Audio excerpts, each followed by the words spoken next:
नमस्कार, news makers में आपका स्वागत। मैं हूं प्रकाश हिंदुस्तानी। आज इस कार्यक्रम में हमारे खास मेहमान हैं इंदौर के आरटीओ श्री संजय सोनी जी। आपका बहुत बहुत स्वागत है सोनी जी हमारे स्टूडियो में। धन्यवाद। इंदौर में आरटीओ विभाग बड़ा चर्चित रहा है हमेशा, किसी न किसी कारण से कभी एजेंटों की वजह से परेशानी, कभी अनुशासनहीनता कर्मचारियों में, कभी मारपीट की नौबत। आप कैसा पाते हैं इस विभाग को इंदौर में? मैंने जून में यहाँ ज्वाइन किया है, तो जून से लगातार जो चीज़ें जैसा आप बता रहे हैं, जो समस्याएं अगर मेरे सामने आई हैं, तो मैं लगातार ये कोशिश कर रहा हूँ कि उनमें लगातार सुधार हो और लगातार उसमें सुधार हम करते चले जा रहे हैं। और इस संबंध में मैंने जिनको हमारे यहाँ काम रहता है, जो हमारे कंज्यूमर है, उनसे भी मैंने हमेशा ही निवेदन किया कि अगर आपको ऐसा लगता है कि कहीं कोई दिक्कत आ रही तो आप सीधे मुझसे भी बात कर सकते हैं, समस्याएं मुझे बता सकते हैं। मैं ऑफिस में रहता हूं और मैं कोशिश करता हूं कि अगर कोई मेरे पास आता है तो उनकी समस्या का उसी समय प्रॉपर तरीके से निदान हो, उनका काम उसी समय हो जाए। बहुत ही बदनाम विभाग माना जाता है आरटीओ, और ये कहा जाता है कि यहाँ से बहुत कमाई सरकार को है और मंत्रियों को है।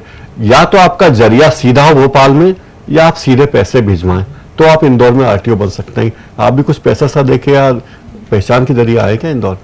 मेरा इसमें तो आपसे निवेदन है कि ये आपने किस आधार पर सुना है, मतलब मेरे पास तो ऐसा कोई फीडबैक नहीं है।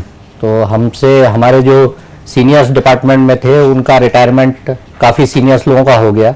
उसके बाद हमारा बैच आया, तो निश्चित रूप से कि हम लोगों को ये इन पोस्टिंग्स पे आना पड़ा। बाकी इस प्रकार से मेरे नॉलेज में तो ऐसी कोई बात नहीं। 28 साल से आप इस विभाग में हैं। इस विभाग में क्या खूबी आपने पाई दूसरे विभागों की तुलना में? इस विभाग में काम करने का हम लोगों को ये मौका मिला है, तो हम तो इसमें भगवान की कृपा मानते हैं कि हम आज हमारे विभाग की हर घर में ज़रूरत है। चाहे वो यात्रियों का मामला हो, चाहे ड्राइविंग लाइसेंस का मामला हो, चाहे गाड़ी पंजीयन का मामला हो, हर पहलू में हम हर घर में जुड़े हुए हैं। और हमारे विभाग की हमेशा कोशिश रहती है। हमारे नए ट्रांसपोर्ट कमिश्नर इस समय आए हैं, मिस्टर संजय चौधरी साहब, वो भी बहुत ज़्यादा सेंसिटिव हैं। उनका कहना है कि हम लोग जो हमारे विभाग से संबंधित होकर परमिटों के आधार पर जो यात्री बसें चलती हैं, उनको यात्रियों को लगातार उनमें हम ज़्यादा से ज़्यादा सुविधाएं उनको प्रदान करें। तो हम लोग की स्थिति हर प्रकार से आम जनता के लिए उपयोगी है। तो हम ये मानते हैं कि हमारा भाग्य है कि हम लोगों के लिए काम आते हैं। बहुत राजनीतिक दबाव पड़ते हैं यहाँ इस विभाग में? नहीं, मेरे को तो ऐसा नहीं समझ आया। हमको तो सबका प्यार मिलता है। हम तो सबका सभी जैसा चाहते हैं, हमसे जो नियमानुसार हो सकता है हम सबका काम करते हैं। इंदौर में 1972 में आरटीओ का स्टाफ था 82 लोगों का, 82 लोग काम करते थे। तब शहर में बामुश्किल 50,000 वाहन होंगे। आज शहर में 15.5 लाख के करीब वाहन रजिस्टर्ड है, और आरटीओ विभाग के स्टाफ के सदस्यों की संख्या है 42। हालांकि कंप्यूटराइजेशन हुआ है, लेकिन फिर भी क्या आपको लगता है कि आरटीओ में स्टाफ पर्याप्त है इंदौर? नहीं, स्टाफ की तो लगातार कमी है, लेकिन हम लोग उस स्टाफ के लिए हमेशा प्रयास भी करते रहते हैं और स्टाफ हमको मिलेगा ऐसी हमको संभावना भी है। लेकिन काफ़ी काम जो हमारे यहाँ सब मैनुअल होता था, आज हम लोग गर्व से बात कर सकते हैं कि हमारा परिवहन विभाग जो मध्य प्रदेश का जो परिवहन विभाग है, 100% इसमें कंप्यूटराइजेशन है। कोई भी मैनुअल पेपर्स हमारे यहाँ नहीं बनते, सारे काम कंप्यूटर से होते हैं। और ये देश में हमारा पहला राज्य है, और राज्य में हमारा पहला विभाग है जो जिसका कि 100% कंप्यूटराइजेशन हुआ है।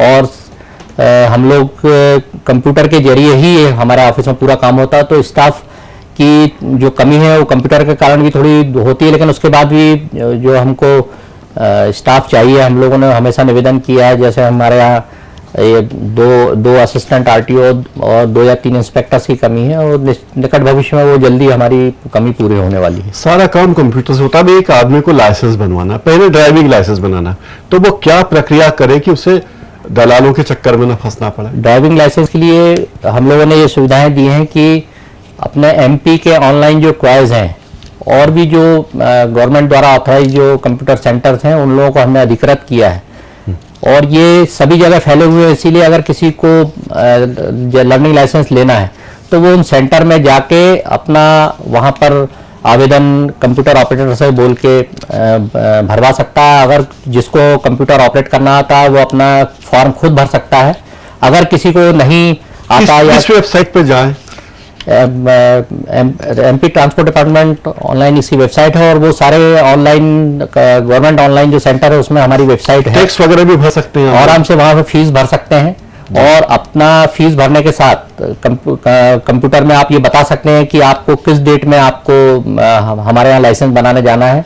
उस डेट में फिर वो कंप्यूटर में 1-1 घंटे के स्लॉट्स हैं, उन स्लॉट्स में आपको किस घंटे में आप जाना चाहते हैं वो घंटा वो कंप्यूटर आपसे आस्क करेगा कि आप बताएं कि आपको किस, अगर आप 12 से 1 में जाना चाहते हैं तो अगर 12 से 1 बजे में अगर उसमें जगह होगी तो वो आपको कहेंगे, नहीं तो 1 से 2 बजे के, तो आप अपना टाइम और अपना स्लॉट लेके उस पीरियड में खुद वहां जा सकते हैं और उस पीरियड में वहां पर आपका लाइसेंस का काम हो सकता है। मतलब प्रिंट आउट लेके जाएं और बताएं कि मेरा इस वक्त मुझे आना है, आप अपना लाइसेंस वहां पे लर्निंग लाइसेंस ले सकते हैं। प्रिंट आउट लेके जाए तो उसका सबसे बड़ा वहां फायदा होता है। जब ये सुविधा हमने शुरू की, इसके पहले ये था कि आदमी वहां जाता था तो उसको 10 मिनट कम से कम कंप्यूटर पे अपना डिटेल फीड कराने में लगता था। आज ये होता है कि वो प्रिंट आउट लेके जाता है तो उसका प्रिंट आउट का कोड हमारा ऑपरेटर कंप्यूटर पे डालता है तो पूरी जानकारी उसकी पहले से फीड मिलती है और विद इन ए मिनट उसकी फोटो होती है और वो वहां से चला जाता है।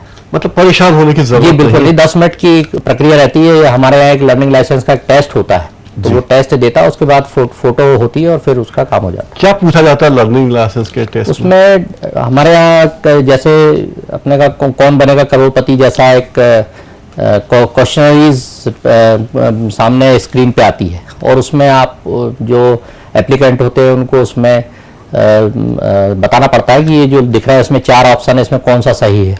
तो उसमें लगभग उसको 60-70% उसको क्लियर करना पड़ता है, तब वो पास होता है। तो लर्निंग लाइसेंस के लिए भी ये प्रक्रिया होती जी, है एबीसी टाइप और फाइनल बनाने वक्त भी लगता है। फाइनल जब इसका 30 दिन हो जाते हैं तो अपना परमानेंट ड्राइविंग लाइसेंस के लिए आता है तो उसका एक हमारे यहाँ जो एक व्यवस्था कर रखी है उसके साथ ट्रायल होती है और उसके बाद उसको वो लाइसेंस मिल जाता है। हवा ज्यादा है, आसानी से बन सकता है और दिक्कत हो तो आपसे संपर्क कर सकते हैं। हाँ बिल्कुल जा सकते हैं और अगर किसी को भी किसी प्रकार की दिक्कत होती है तो हमारे यहाँ सेंटर में जो हमारे कर्मचारी हैं वो उनसे संपर्क कर सकते हैं और आपको ऐसा लगता है कि कहीं असहयोग होता है तो आप मुझसे बात कर सकते हैं।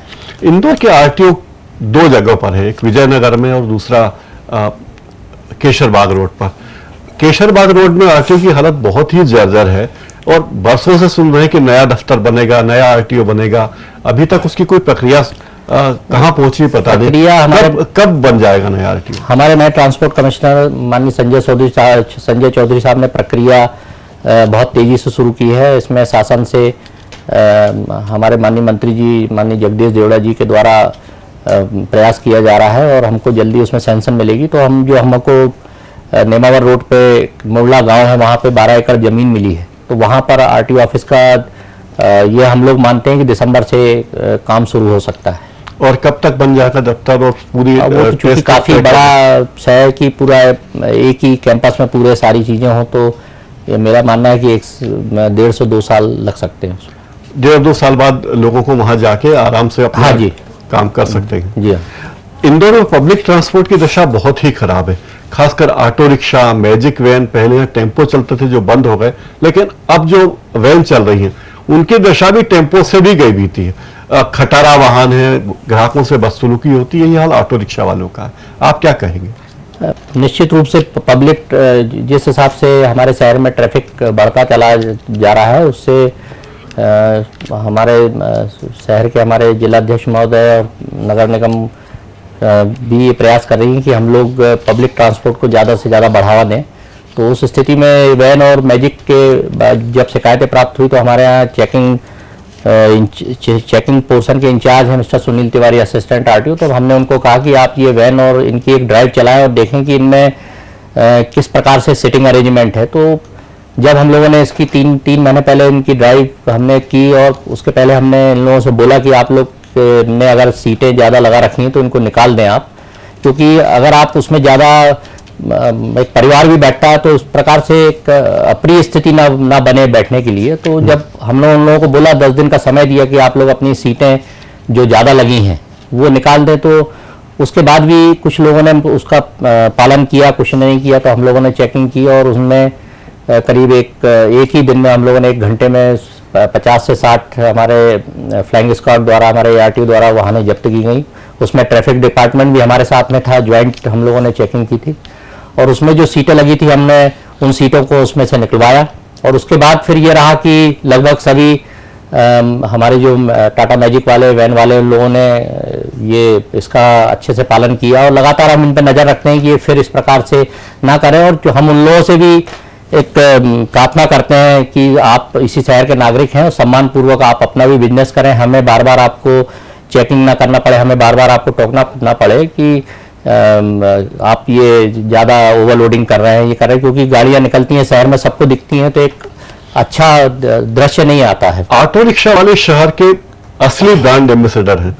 हजारों ऑटो रिक्शा चलते हैं, 9,000 10,000 के करीब ऑटो रिक्शा। यूनियन का कहना है कि हमारे 19,000 ऑटो रिक्शा चलते हैं। परमिट अगर 9,000 ऑटो रिक्शा को है तो शहर में 19,000 ऑटो रिक्शा कैसे चल रहे हैं? इसमें मैं थोड़ा सा आपसे निवेदन करना चाहूँगा कि जो आप 19,000 बोल रहे हैं, 19,000 नहीं है, 9,000 से 10,000 ऑटो ऐसे हैं जिनके पास परमिट है और 1,000 से 2,000 ऐसे हैं कि जो ऑटो लेते हैं, लेकिन अभी ऑटो के परमिट पे प्रतिबंध लगा हुआ है। लेकिन वो ऑटो लेकर रजिस्टर कराते हैं, नहीं मिलता परमिट अभी देने, क्योंकि हमारे यहाँ जो ऑटो यूनियन के प्रतिनिधि आते हैं उनका खुद का कहना है कि साहब ये जितने परमिट है यही ज़्यादा है, उनको मत करिए क्योंकि कंपटीशन ज़्यादा होगा, हम लोगों का बिजनेस नहीं होगा। तो उस हिसाब से हम लोग की लगातार हमारे यहाँ फ्लाइंग स्क्वाड की चेकिंग होती है। अगर विदाउट परमिट अगर ऑटो मिलते हैं तो हम उनको उन पर कार्रवाई भी करते हैं। और ऑटो वालों से भी जो आपने उनसे कहा कि हमारे ब्रांड एम्बेसडर है, निश्चित रूप से जो कोई भी हमारे शहर में कोई अतिथि आता है बस स्टैंड से और ट्रेनों से उतरता है तो वो अपने सबसे पहले उनको वो ऑटो वाले ही हैं जो उनके घर पे ले जाके छोड़ते हैं। तो निश्चित रूप से बिल्कुल ब्रांड एम्बेसडर है, क्योंकि वहीं से हमारे शहर की एक इमेज स्टार्ट होती है। तो लेकिन इमेज खराब हो जाती है स्टेशन पर, रेलवे स्टेशन या बस स्टैंड पे, जब ऑटो वाला गंदे कपड़े पहन के आता है, यूनिफॉर्म में नहीं होता, उसका ऑटो प्रॉपर साफ सफाई नहीं होती, उसका मेंटेनेंस नहीं होता, वो मनमाने पैसे मांगता है, मीटर के अलावा मीटर उसका तेज चलता है, बाकी रिक्शा घटिया चलता है।